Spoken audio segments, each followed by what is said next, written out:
Okay, 3, 2, 1. Oh my goodness. Good morning, good afternoon. Whatever it is for you, I hope you're having a fantastic day. My name is Zack. This is Strong Opinion Sports. Thank you so very much for tuning in. Today is Thursday, December 19th. And oh my gosh, I just got back from Cincinnati, Ohio. I loved it. Who would have thought? I would love Cincinnati, Ohio as much as I did. I think I might literally move there. I'm not even kidding. My lease is up in August, and hey, I might just peace out and go to Ohio. I have two thoughts returning from that trip. Number one, jet lag is a real thing. I had no idea. Apparently, if you fly across the country, you're just exhausted after the trip. I will be very clear. Please learn from my mistake and my lesson. If you ever fly to New York or just across the country to another time zone, give yourself time to recover after the trip. I did not. And I just was beat to shreds, man. I was so exhausted after the trip. Now, number two, I want to say just to everybody, I've been in a low point in my life the last 2 weeks. Really, really just dark, just struggling. And this Cincinnati trip was a highlight. It really helped me. But this show, Strong Opinion Sports, has been, man, it's everything to me. And I want to say thank you so much to the people who watch and listen. I feel like I'm finally moving through that, what happened in my life, and I'm in a better place, and things are getting better, and that's good, and that's positive, and it's taken time, and it's taken work to get here, but I just want to say thank you so much from the bottom of my heart to everybody who listens to Strong Opinion Sports. It means the world to me. I'm so grateful, and that's where I want to start. I want to start with this today about Cincinnati. I spent the weekend in Cincinnati. And, I went and watched the Bengals play the Patriots in Paul Brown Stadium in downtown Cincinnati. And wow, what an amazing city. I love the people. I love the food. It's a really pretty downtown area. And I got to say, despite all the positives and all the fact that I love Cincinnati with all my heart, I still feel incredibly bad for the people of Cincinnati. Why do I feel bad? Because I feel bad that their NFL team, the Cincinnati Bengals, is a bad franchise. I feel so bad for that fan base. The question is why? Why are they bad? Ownership.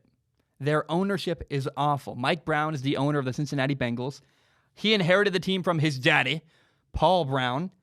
And the dad, Paul Brown, was a football legend, kind of a football rock star. He's in the Pro Football Hall of Fame. The Cleveland Browns are literally named after Paul Brown, the original owner and founder of the Cincinnati Bengals. In 1968, he founded the Bengals in Cincinnati. And, man, it seems like the dad, Paul Brown, really knew the game of football. He was a football legend. And while the dad is a football legend, his son, Mike, is not. And unfortunately, his son, Mike, is the person making decisions right now for the franchise, the Cincinnati Bengals. He pretends like he knows what he's talking about. He doesn't. The Bengals do not have a general manager. What that means is they haven't hired a football person to make football decisions for their franchise. Duke Tobin is the director of player personnel in Cincinnati. He kind of takes a role helping with advising who the Bengals should go after, what players they should bring in. But there's not a general manager in Cincinnati. It's a huge problem. All of the decisions made about players are made by the owner, Mike Brown. I want to give you an example for a comparison. I want to give you an example of good ownership. While I was in Cincinnati, my dad and I went to Northern Row Brewing and Distilling. And we met the owners of Northern Row Brewery. We were given full media access. We were the first media ever to go into their brand new tap room. Their tap room opens at the end of January. And, the owners wanted to make German beer. So guess what they did? As people who wanted to brew German beer, they brought in German beer brewers, people who brew German beer. They brought in people that were a good fit. And then the owner set very clear expectations. This is what we want. And then guess what? They got out of the way. The owner set clear expectations. Then they got out of the way and allowed the talented brewers they hired to brew really good beer. Who knows how to brew beer better? The owner or the head brewer? Probably the talented person you hired, the head brewer. Regularly in business, you see ownership get in the way of their business succeeding. Good owners hire smart people, talented people, and then they get out of the way and allow the people they hired to do what they're good at, which is whatever the field they work in. They're whether it's football or brewing beer or restaurants, whatever it is. You watch Kitchen Nightmares, one of my favorite shows. Gordon Ramsay's a host. Regularly, ownership is the reason why the restaurant is failing.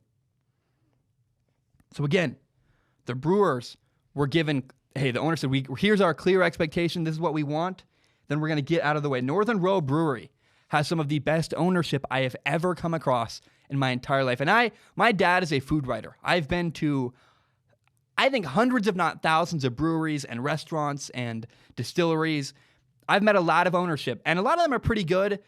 The owners of Northern Row Brewery are phenomenal. They understand. They get it. Hey, we're going to hire talented people, and I'm going to say this for the 15th time. Get out of the way.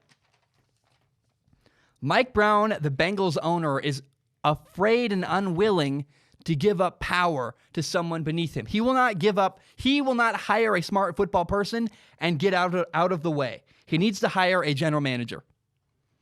Zack Taylor is the Bengals head coach. He's a young guy. He knows quarterbacks. He played in college. He played a little bit of professional football at quarterback. He understands the quarterback position. And from where I'm sitting today, it's really hard to tell whether or not Zack Taylor is a good coach or not. I'll give him the benefit of the doubt. He's working with the Cincinnati Bengals, who have bad ownership. It just might not be Zack Taylor's fault. It might be upper management causing him problems, handcuffing him, not allowing him to be the creative genius of football that he is. We don't know. It could be the ownership's fault. But here's what I do know. Here's the real tragedy of the Cincinnati Bengals. They are about to draft Joe Burrow. They're going to draft Joe Burrow in the probably with a first-round pick, first overall pick in the NFL draft. Joe Burrow is a quarterback. He's from Ohio. That's where Cincinnati is. He's from Athens, Ohio. It's pretty clear to me they're going to go for Joe Burrow, the local Ohio kid. They're going to bring him in. He's a quarterback from Louisiana State, LSU. He just won the Heisman Trophy. Joe Burrow was named the best player in all of college football. And I will tell you, I have never been more all in on a college quarterback than I am on Joe Burrow. I believe in Joe Burrow with everything in my heart. He is an incredible quarterback. The dude cares. He's incredibly passionate. I mean, first of all, go watch his Heisman speech. He literally cries on stage because of how much it means to him. You can tell he's deeply moved. I've never seen a guy, be that open and honest about his passion for football. But then if you watch the tape and you watch on Saturdays the way Joe Burrow's played in the last 2 years, it's incredibly clear. He's passionate about football. He's made dramatic improvements. He's been at LSU for 2 years. Last year, he was a very average, mundane quarterback. This year, he took a gigantic step forward. And you can say, well, it's coaching. It's not all coaching. Joe Burrow did the work. His mechanics are better. His footwork is better. He's a talented quarterback. He's a great leader. He's got everything off the field and on the field that you could want. Joe Burrow is a quarterback I am all in on. I believe heavily in Joe Burrow. He's the best quarterback I've seen in a long time. And it's more than just his physical ability. It's who Joe Burrow is at his core. And so an Ohio kid is going to go play for the Cincinnati Bengals from Cincinnati, Ohio. And look, I believe if any quarterback can turn around the Cincinnati Bengals, it's Joe Burrow. But sadly, I don't think that Joe Burrow can save the Cincinnati Bengals. I don't think it's possible. I was talking to a Bengals fan this weekend, and he said, man, we just need to draft Joe Burrow. He said quarterback is the most important person on the team.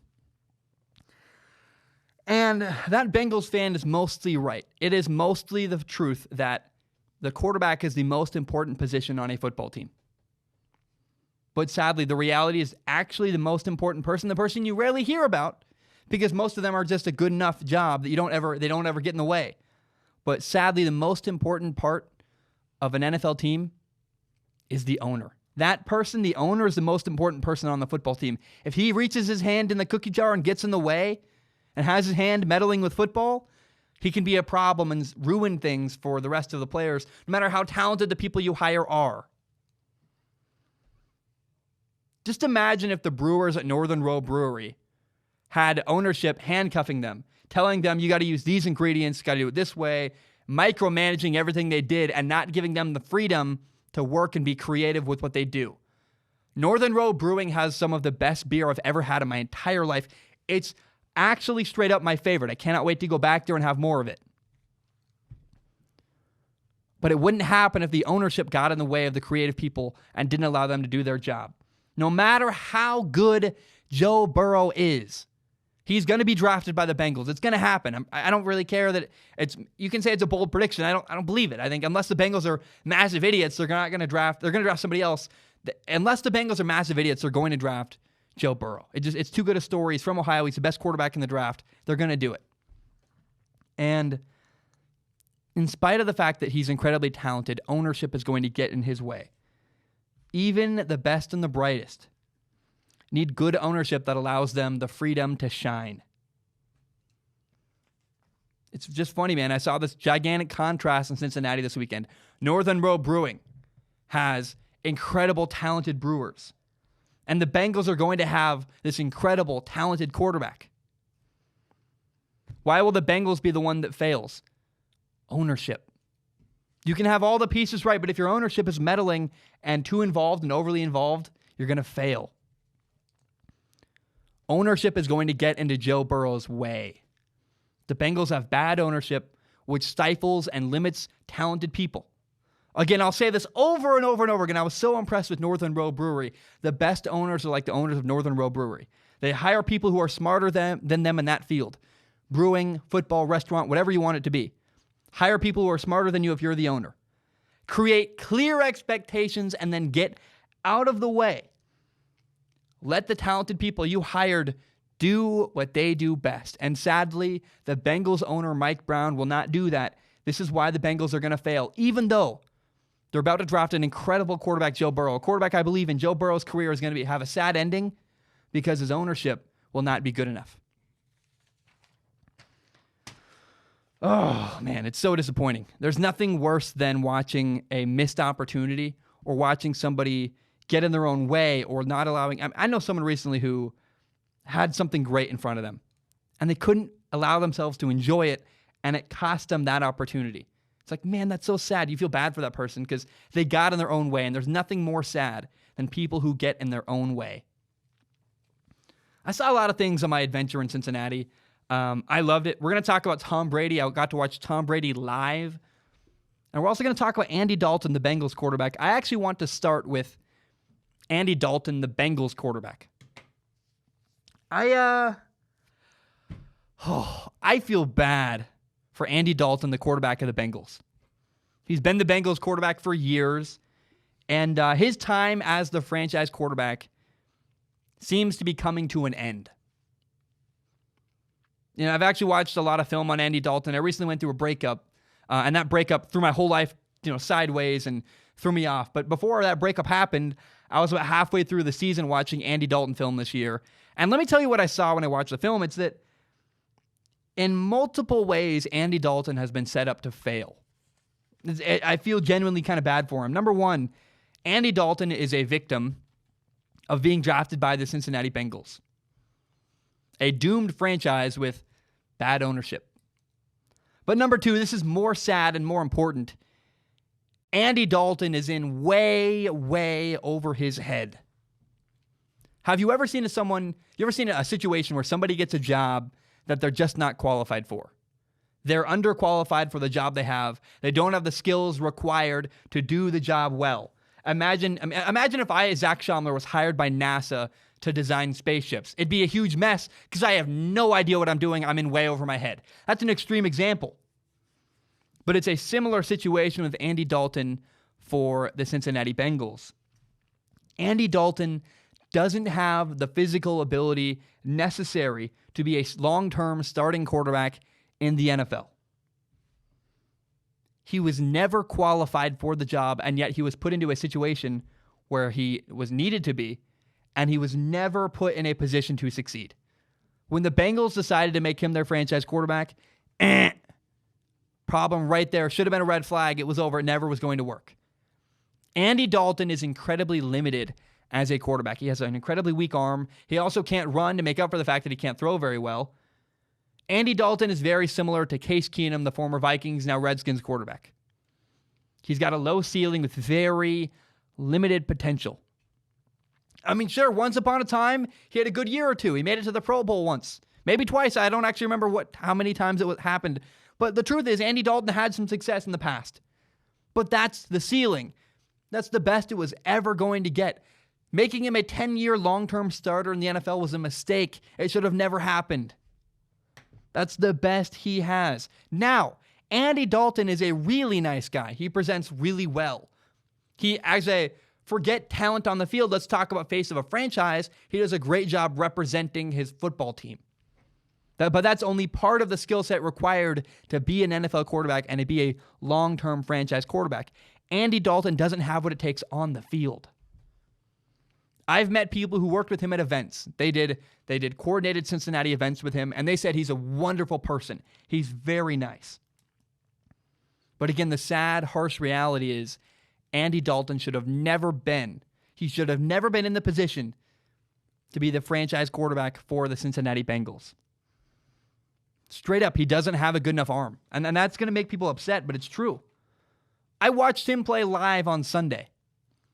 He throws what you would call in baseball a slow curve. Or you ever seen a changeup in baseball? It doesn't get there quick enough. It's got not a lot of velocity. He's also not highly accurate. Andy Dalton had 4 interceptions on Sunday against New England Patriots. I was there, and it's over. It's over for Andy Dalton in Cincinnati. You could see on the big screen, the video board, the Jumbotron, whatever you want to call it, at the stadium.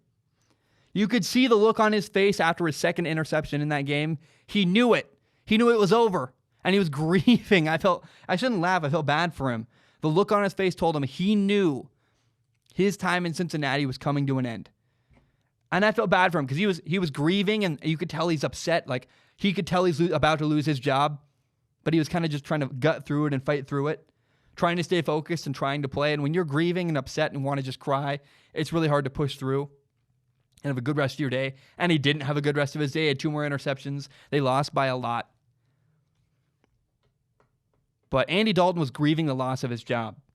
He knows the Bengals are going to move on. And he did his best. He's a nice guy. But Andy Dalton has always been in over his head as the franchise quarterback of the Cincinnati Bengals. Okay, I don't know, where do I go next? On Sunday, the Patriots beat the Bengals 34-13 in Cincinnati. I was there. I was at Paul Brown Stadium. And for me, it was a cool moment because I got to see Tom Brady play live. He's a Hall of Famer. He's super accomplished. For me, it was kind of like seeing the Beatles live. You know, I'll always have the story when I tell my kids or my grandkids, yeah, that guy Tom Brady, I got to watch him play football live and in person with my own eyeballs. It'd be very exciting to me. And I have a few, 2 takeaways about the Patriots and then a few about Tom Brady from getting to see them live. Number one is that, the game was in Cincinnati, but man, it felt like a Patriots home game. Patriots fans were everywhere and they were loud. There was a moment where the Bengals dropped a punt, the Bengals fumbled, the Patriots grabbed it, they got the ball back. And man, that stadium went really loud. It felt like I was again at a Patriots home game. It was kind of bizarre, kind of weird and interesting. I felt bad for the Bengals, their players, Pretty much everybody there was a Patriots fan. And as an outside observer, I'm bipartisan. I was wearing a brown shirt. Like, I didn't have a favorite team in that situation. I was wearing like a Dickies pullover hoodie. It was just cold. And I didn't have a really a side in the fight. I just felt bad for the Bengals. I was like, man, this feels like an away game for you guys at home in your home city. That's brutal and that's rough. The other takeaway I have is that, it didn't feel like the Patriots dominated. They won the game 34-13. And, I could have expected that it wouldn't feel like a gigantic dominating game. People say that the Patriots are really boring. And then you just suddenly look up and go, oh, wow, they're leading by 30 points. What the heck? And it's totally true. That's exactly how I would describe a Patriots game, is it doesn't feel like they're winning by a lot. And then you look at the scoreboard and you go, oh, wow, this game feels like a close game. It's evenly matched physically. There's no gigantic plays for the Patriots. They had a fumble recovery. The Patriots had 4 interceptions, but somehow, in spite of all that, it just didn't feel like a dominating performance by the Patriots. They just kind of lull you to sleep. The next thing you know, they're up by 30 points. Just very interesting to me. Now, Tom Brady, the Patriots quarterback. You see videos of him on the sidelines yelling and screaming, but to me, that's not Tom Brady for 95% of the game. 95% of the game, Tom Brady is pretty mundane, very even keel, relaxed. He doesn't go too high or too low. He's just kind of measured the entire game. A measured and even keel is exactly how I would describe Tom Brady typically during a football game if you just watch him the entire game on the sideline. Now, Tom Brady does about 3 things. Every once in a while, he does a 4th. But there are 3 things Tom Brady does, and that's about it during an NFL game. He has a very solid rhythm. He actually spends the majority of the time on an iPad with the Patriots offensive coordinator, Josh McDaniels. I guess technically it's a Microsoft Surface, because that's the thing they have contract with. But he spends most of the game making adjustments with his offensive coordinator. That's about it. Tom Brady literally just sits on the bench staring at a screen for most of the game. Now, when his defense gets on a 3rd down, he'll stand up. He'll find Jarrett Stidham, the backup quarterback. They start to play catch. And you'll notice that Brady throws really, really hard while his backup Jarrett Stidham does not. And that's by design. It's important. You might be, if you're just an observer, you'd be like, what's wrong with Jarrett Stidham? Why is Jarrett Stidham throwing the ball so soft? It looks like he has a lot of arc on the ball. Like, does he have a weak arm? What's going on? And there's a couple reasons behind all of this. Number one, the reason why Tom Brady throws the ball really hard is because he's trying to build muscle memory and build confidence. Before you go out on the field, you want to make sure that everything is firing at all cylinders and you can go full speed and trust your arm.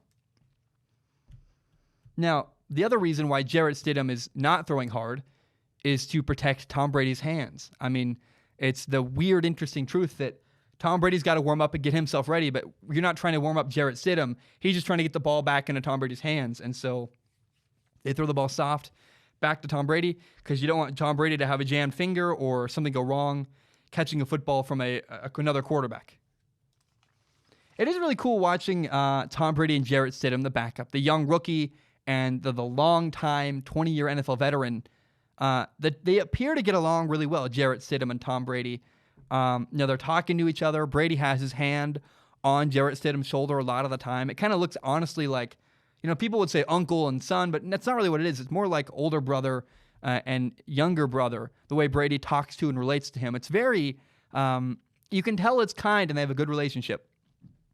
Now, the 3 things Brady does: iPad, he does, he's looking at the iPod, making adjustments, he's warming up, and then number 3, he's on the field playing quarterback. And that's a solid rhythm. He occasionally after a drive, he does do a 4th thing, especially after a drive fails. They have an incomplete pass, or they have to punt it away, or they fail on 4th down. Brady will go talk to his receivers and make an adjustment with them. And I saw him yell at a couple guys occasionally, but for the most part, Tom Brady just really is talking to them, making adjustments, making clear that things are working. And it's just very systematic. There's just a clear rhythm with Tom Brady and with the Patriots. They don't fall from that formula very often. It's kind of fun to watch. It really is. Now, if you ever go see Tom Brady, please do not expect him to be wild or flashy. That's not who he is. I would imagine people that don't really know football very well, but they've only ever heard about the legend of Tom Brady. For people who've only heard of the legend of how great Tom Brady is, but they don't know football very well and don't follow very closely, those people might be disappointed because Tom Brady, his style's boring. And I expected that, but there's no better way to put it other than his style of quarterback is boring. There's not crazy plays. He's not flashy. There's no wild big runs. There's no crazy passes. Tom Brady just plays a very boring, efficient style of quarterback. That's exactly what I expected. But in case anybody out there is expecting to go watch Tom Brady for the first time, don't expect a wild, crazy performance. That's just the wrong expectation to have. A lot of throws underneath. I would call it a Tom Brady playing quarterback is kind of a slow burn. And I'll be totally honest, I saw a couple throws that Tom Brady missed. He had a throw on the goal line down the seam to the left where that looked like it should have been a touchdown, and he missed. But I don't think the reason why Tom Brady's missing passes in this moment in his career is because of age. I've now seen him on film. I've seen him in person, literally watched him live. I think people just regularly are characterizing his flaws and his issues with the wrong thing. It's not his age. People don't understand. You can throw a football forever. You can literally throw a football until Joe Montana is 63 years old, can still throw a football incredibly well. You watch Boomer Esiason, well, not Boomer Esiason, what's his name? Phil Simms. Phil Simms, the former Giants quarterback, played in like the 80s or not. I can't remember when he played, 70s, 80s, 90s, a long time ago. He's an old man. He throws the ball incredibly well. Because guess what? Your arm strength doesn't just go away. Your arm just doesn't fall off and you suddenly can't throw the ball. As your body gets older, the reason why quarterbacks have a harder time staying in the league is because they can't stay healthy. Their knees, their joints, they can't take hits anymore. It's very rare that when a quarterback gets old, their arm falls off a cliff. It's not what happens. When a quarterback gets old, their knees, their joints, their footwork, all of that falls apart, and it becomes harder for them to take hits. But you look at all these old quarterbacks, they can still sling the rock, and it's the same with Tom Brady. Especially after seeing him live, I think a lot of his inaccuracy this year is not because of his age, but because of his lack of trust and his cohesion with his receivers. His receivers and him are just not often on the same page. Timing is off. And he's got new guys like Mohamed Sanu who've only been there a couple weeks, and they're still not quite up to speed yet. They're a foot off, or in-breaking route should have been an out-breaking route. There's little things that just they're not fully in sync yet. And I think, man, I'm just telling you, the whole Tom Brady decline, it's overblown. I've now seen him on film, in person.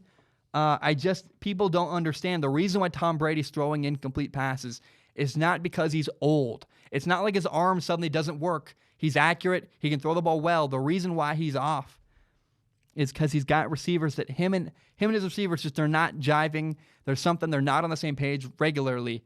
I just think people are in such a hurry to blame age, and they don't really understand how the quarterback position works. I played quarterback in college. I will be able to throw a football until I'm 50 years old. Well, people look at Phil Simms, look at, what's his name, the quarterback I mentioned earlier, Joe Montana. He's 63 years old. You can still throw a ball into your old age. It's not the ability to throw. The way Tom Brady's age would be affecting him is with his ability to take a hit, which he rarely does. His inaccuracies, his incompletions are not coming because of his age. Tom Brady's incompletions are coming because of his lack of cohesion with his wide receivers and with his tight ends. They're just not on the same page. There's something off, but it's not Tom Brady's age. I'm more convicted of that now after watching him play live. Whew. Oh, man. Losing my breath. Maybe I'll take a break. No, let's just plug on. Seattle Seahawks receiver Josh Gordon has been suspended indefinitely for violating the NFL rules on substance of abuse and performance-enhancing substances. Number one, it's really, really sad. Josh Gordon seems like a guy with an addiction issue. And that's just disappointing and sad. And it's also interesting, the number two thing is it's interesting that it was just announced Major League Baseball is no longer going to test for marijuana. That's just not on their list of banned substances that they care about anymore. And in one league, nobody cares. In baseball, it's not a big deal anymore. In the NFL, Josh Gordon has repeatedly gotten in trouble for marijuana use. Now, addiction is a sensitive topic. I don't really want to go too deeply into it. But I do think the one thing you have to acknowledge with Josh Gordon being suspended is it's hard not to acknowledge the New England Patriots. The Patriots released him heading into week 9 of their season, and he was a good receiver who helped them win games. And it's hard not to look at the Patriots and go, man, they must have known something was going on with Josh Gordon, because why else would they have released him? The Patriots quietly released him. And in doing that, they did what was best for them. The Patriots took care of themselves. If they knew something, they kept quiet about it. They didn't share it with the league. They just quietly let it go. And they quietly let him go. And doing that, by releasing him in week 9 and giving Josh Gordon really to the Seahawks, all that suspension drama now belongs to the Seattle Seahawks rather than the New England Patriots. The Patriots protected themselves. Just imagine if the Patriots had lost Josh Gordon in Week 16 today rather than in Week 9. They'd be way more reliant on him. They'd have used him a lot more. He'd be a lot more built into their system. They learned how to play without Josh Gordon because they got rid of him weeks ago. The reality is that the Patriots did an incredible job protecting themselves. Did they do what was best for Josh Gordon? I'm not the one to say that, but it does seem like, man, the Patriots did a great job taking care of themselves. And it's just interesting, man. The Patriots always seem to know something that everybody else doesn't know. I mean, they just always seem to be ahead of the curve somehow. And they did I don't want to praise it, but the Patriots, you got to acknowledge, they took care of themselves and their needs by getting rid of Josh Gordon in Week 9. I think no matter how you do it, losing him Week 16 would have been way worse than losing him 9 weeks ago. And so the Patriots, in my opinion, did the right thing by releasing Josh Gordon a while ago. Somehow they must have foreseen the future. Maybe they knew about what was going on behind the scenes and they said, we don't want this drama. Let's just get rid of him and make it someone else's problem. Very fascinating. A lot of weird, interesting, fascinating stuff related to Josh Gordon. And when you think about the fact that the Patriots released him weeks ago, clearly understanding something was wrong with Josh Gordon. All right, I'm going to take a short break. When I return, we're going to talk about Kirk Herbstreit. We'll talk about the New York Giants and Eli Manning. We'll talk about the Raiders and Gardner Minshew. And then we will end the show with the Green Bay Packers and my lack of concern for them. Guys, my name is Zack Schaumler. I'm going to take a short break. We will be right back. All right, we are back. I want to go into this. I follow ESPN analyst Kirk Herbstreit on Instagram. And he's been doing something really, really cool the last couple months. He works for ESPN's College Game Day, and that means he works with Lee Corso, who's a legendary analyst in the sports world. Lee Corso is 84 years old, and he's been an analyst on ESPN's College Game Day since 1987. So if you can't do the math, that's a long lifetime of doing football analysis. And Kirk Herbstreit has begun documenting his adventures with Lee Corso, this old football analyst, this old man. And it's this really, really cool thing. When I was a kid, my grandma, my older grandma, we called her Grandma Jenna, she lived with us. And my dad told me every time we would leave the house, hey, be sure that you say goodbye to Grandma Jenna. And I did. And the reason my dad told me that is because he knew something really, really important that most people really struggle to accept. It's this very complicated concept. Guess what? Old people die. Old people die. It's what happens. When you get old as a human being, you die. I hate saying that. It's a fact. It's a painful reality of life here on Earth. And because I said goodbye to my Grandma Jenna every time I left the house, I was prepared for her death when it came. You never knew when you'd come home, and that would be the time. And one time I came home, and that was the time Grandma Jenna was gone. It was sad, but also I'd prepared for her death, and I had dealt with it already. I'd been dealing with it every time I left the house. I knew that, hey, this might be the time.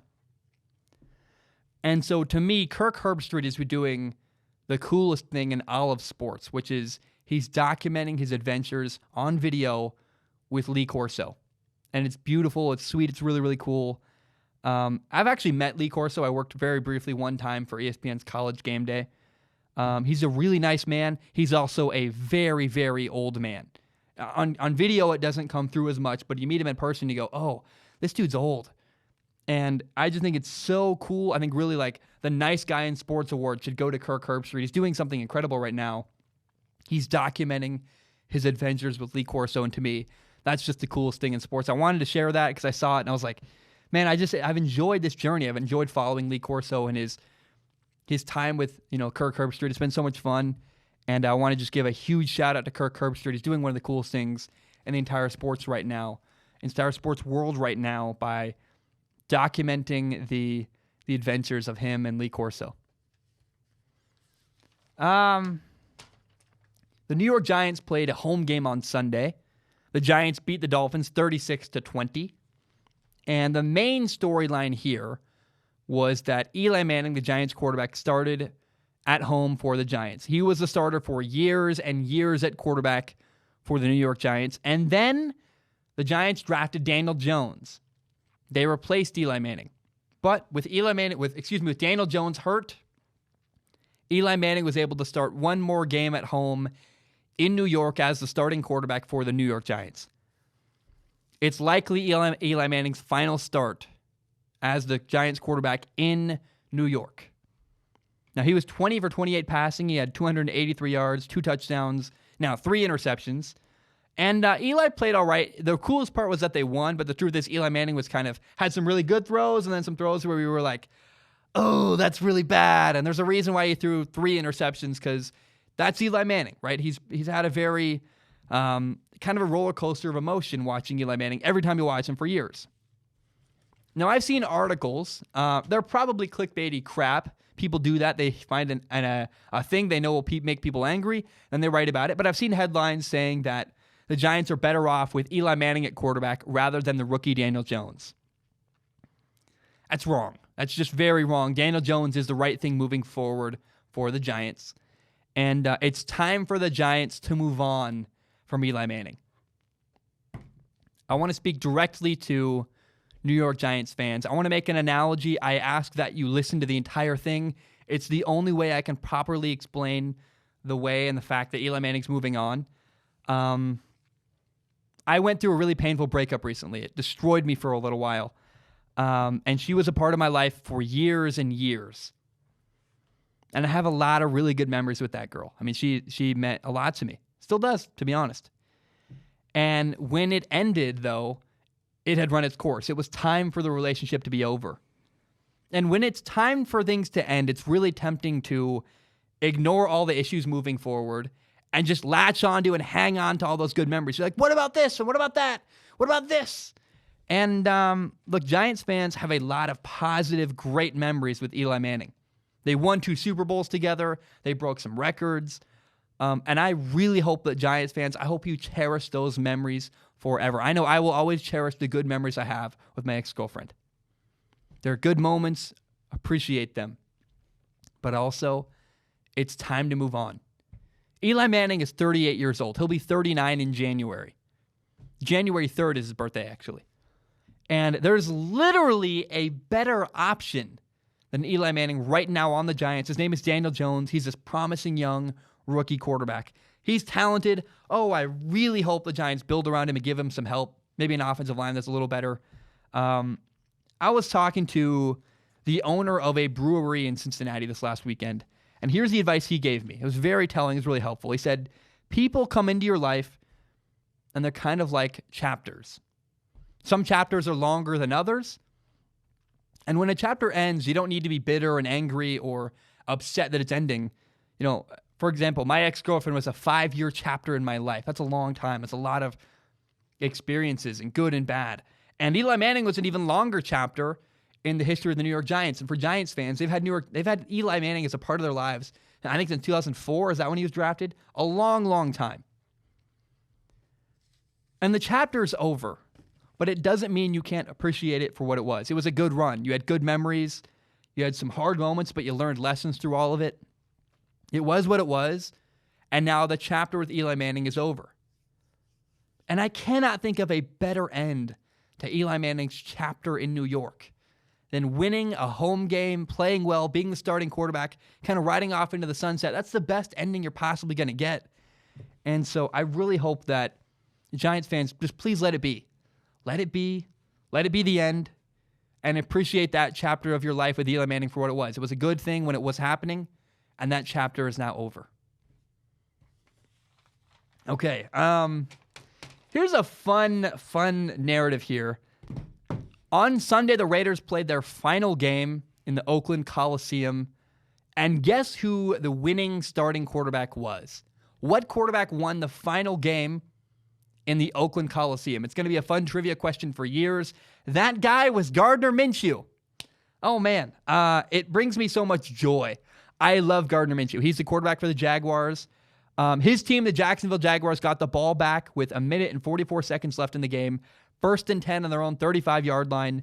Down 3 points. It was 16-13 And Gardner Minshew drove his team all the way down the field. They scored a touchdown, and they won the game 20-16.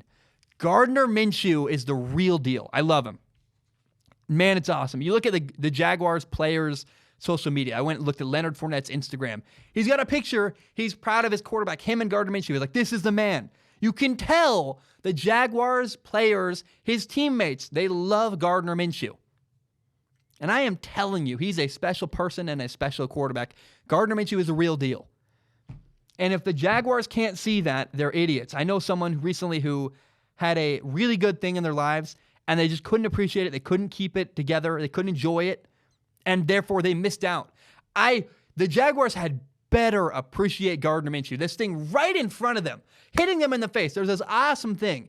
You better had learned to appreciate Gardner Minshew. He's an incredible quarterback. He's not got the strongest arm. I think that's part of why people don't embrace him as well. But he can run, and he galvanizes the people around him. Gardner Minshew is a franchise quarterback, and you got to accept him. I really think the Jaguars got to bring him in, build around him. Let the fact that the Jaguars love him, his teammates, I mean, they're all in on Gardner Minshew. It's a huge deal.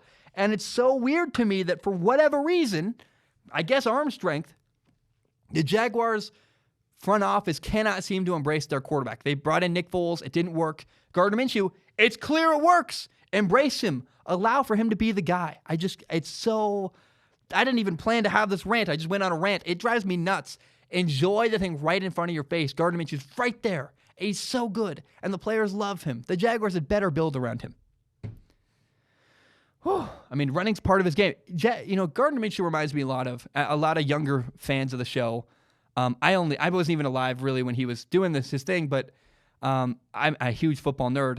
Gardner Minshew reminds me a lot of Doug Flutie, a former quarterback who was in Buffalo actually, and Buffalo would not embrace him. They replaced him with Rob Johnson, this taller, bigger quarterback, and for whatever reason, the Buffalo Bills couldn't embrace Doug Flutie, who won games and actually did well for them, and the players loved him. They're similar quarterbacks, man. They run around, they're scrappy, they're not the biggest or the strongest. Gardner Minshew is Doug Flutie. It's just right there. I love the joy that Gardner Minshew lives his life with. He lives his life with it. He plays with it. And I met Gardner Minshew one time on the set of a Pac-12 network show. I was operating a camera. And he said, life is an adventure, and I'm just trying to make the most of it every single day. That's a quote. That's what Gardner Minshew said to me. And most people need that attitude. Make the most of it. What does that mean? Do the work. Work your butt off. Have a good work ethic. Be prepared when your moment comes. Make the most of it. But the other part of make the most of it means enjoy the experience. Gardner Minshew very clearly enjoys playing quarterback for the Jaguars. Not enough people in your life tell you to enjoy your life. They say work hard, do this, do that. It's also okay to smell the roses and just enjoy the experience, enjoy the journey. The little things. I'm in Cincinnati having a bowl of chili, spaghetti, and cheese at Skyline Chili. I'm like, this is awesome. A night with your friends, maybe the thing that you enjoy is a night out, but on the journey towards something. I'm on a journey trying to build Strong Opinion Sports as big as I possibly can, but there are moments along the way where you go, this is awesome, and I'm going to enjoy it and have a good time with it. And I encourage you, enjoy your life. Enjoy the journey in a direction. Gardner Minshew so clearly does, and I find it so inspiring. I just got a new couch that someone gave to me, and I sat on my couch last night and was like, man, free couch. It's awesome. I love it. It's so cool. Enjoy all the little things. This chair I'm sitting in, straight up, someone gave me this chair. I finally have a chair I can edit videos in with lumbar support for my back. It's the first time in my life. I'm not buying a chair, and so it was so cool to me. When you watch Gardner Minshew, the dude has so much fun. Interviews, winning, running around, throwing the ball. I mean, he's just got a giant smile on his face. Gardner Minshew enjoys his life. And I hope everybody listening to this finds a way to enjoy their life as well. Live like Gardner Minshew. He's the most inspiring player right now in the NFL. I love what Gardner Minshew's doing. He's succeeding, and he's having so much fun while doing it. And I'm all in. I love Gardner Minshew. He's my favorite player in the NFL. He found a way to replace Tom Brady, which is pretty cool. I'm a giant Gardner Minshew fan. And it's more than the fact that he wins and the fact that he plays well at quarterback. It's who he is as a person, the way he carries himself, and the joy with which he lives his life. Okay, the Green Bay Packers are 11-3. They're first in the NFC North. I want you to understand that. They're having a great season. They're doing really well. And yet a major complaint that Packers fans keep sending my way is that their team keeps winning ugly. They're like, man, they're good, they're winning, but I'm really concerned they keep winning really ugly. Okay, look, I get it. The Packers beat the Redskins by 5 points. That's a little bit alarming. You're like, why? You only 5 points? The Redskins are terrible. That's the NFL, though. The NFL is not college football.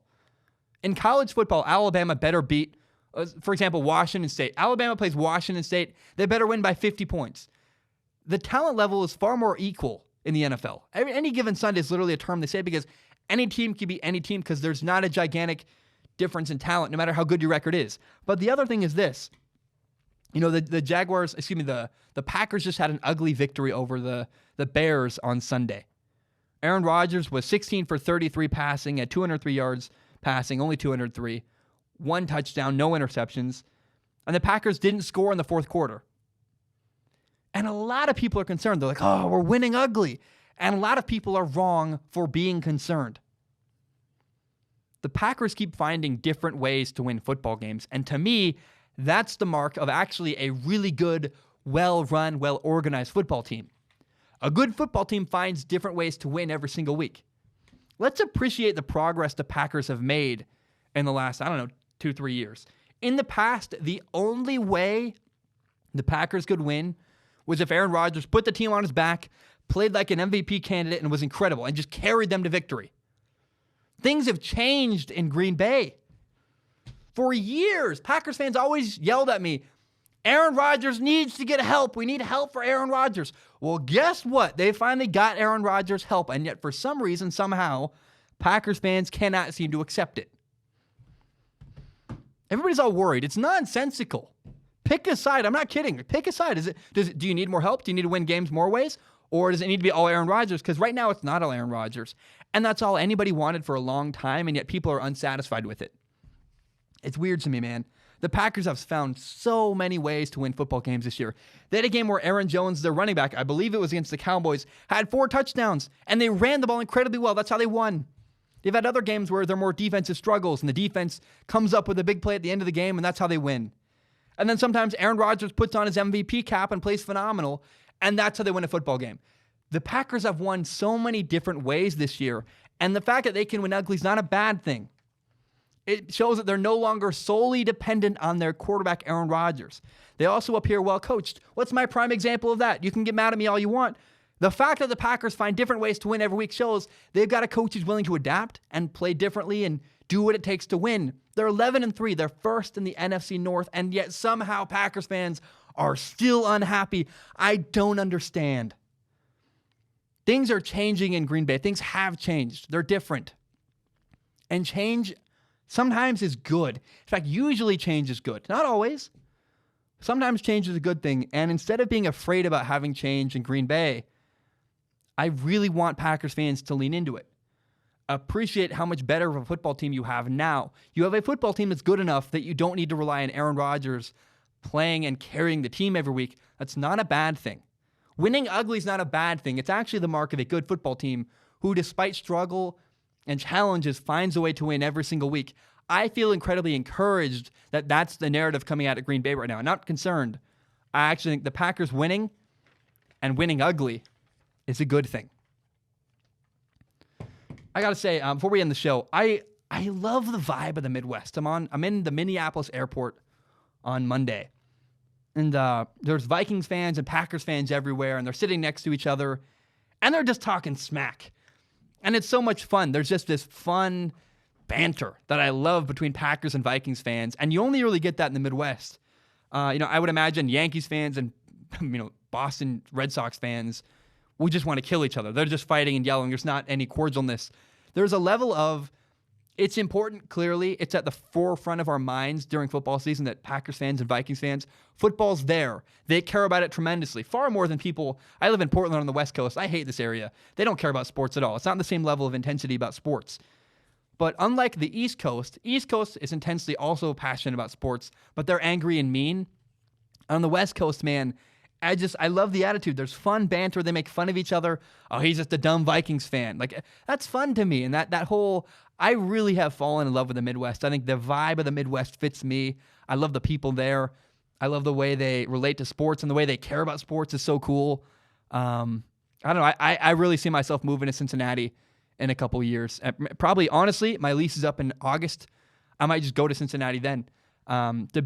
Cincinnati's this weird, wildly cool place that is, it's 4 hours from Detroit, 4 hours from Chicago, an hour and a half from Kentucky basketball, an hour and a half from Indiana, where, Bloomington, Indiana, where the Indiana Hoosiers play basketball. It's also an hour and a half from Louisville, Kentucky. It's an hour and a half from Indianapolis. It's 4 hours from Pittsburgh to watch the Steelers. It's a driving distance within from Tennessee, where the Titans play basketball or Titans play football, and there's concerts. It's within driving distance of Michigan, Ohio State, Notre Dame, Cleveland, where the Browns play. There are so many gigantic sporting events. It's an hour flight away from Green Bay, Wisconsin, where the Packers play. It just blows my mind. I can't believe how central to the Midwest and how central to all this incredible sporting events are. Cincinnati, Ohio is this incredible center point. Like, if I lived in Pittsburgh, I'm not at the center of all this stuff. If I'm in Chicago, I'm not in the center of all this stuff. Cincinnati's this weird central point, and it's really cheap to live there. I fell in love with this, the city of Cincinnati, the whole area, the people, the sports, the way they care about sports. The Skyline Chili makes me incredibly happy. I could see myself in Cincinnati, Ohio this time next year, loving life, going to a bunch of football games and a bunch of basketball games, and just want to share that. I'm so pumped up. I really, really love the Midwest. It seems to fit me. Okay, if you're struggling, please go get help. I do this every single episode. It's really important. If you are struggling, please go get help. 4 years ago, nearly 4 years ago now, my younger brother took his life. His birthday was on December 14th. He died on February 8th, 2016. And in that experience, I learned two really painful lessons. Number one, my brother never shared his struggles. And so if you're struggling, talk to somebody. Go get help. Go seek professional help. The Suicide Hotline is 1-800-273-8255. The Suicide Hotline is 1-800-273-8255. If you're struggling, go get help. Don't suffer in silence the way my brother did. I found him dead on the floor one day. Had no idea he was having a hard time. Please go get help. And number two, man, please tell the people in your life how much you care about them, how much they mean to you. I didn't do a good enough job telling my brother how much I loved him every single time I saw him. So I'm like, hey, Zane, I love you. I care about you. And I should have really busted down the door and said, hey, man, I'm not afraid to have conversation with you. My brother and I played Halo together once a week. I'd drive to his house. We'd play Halo. We'd sit down on the couch next to each other. Not online. Like, we were literally on the same sofa watching Halo and playing Halo together. And we were in the same room, feet away. And I never asked him any questions deeper than about sports or girls or movies. And so I encourage you, don't be afraid to have a hard conversation with a little more depth. Make sure the people in your life know how much you love them, how much you care about them, and don't be afraid to have a conversation with a little more depth than just sports or movies or video games. Guys, my name is Zack Schaumler. Thank you so very much for tuning in. I hope you're having a great day. I'm excited. I love doing Strong Opinion Sports. It makes me so happy. I really, really appreciate you. Hope you have a great day. Bam, we are done.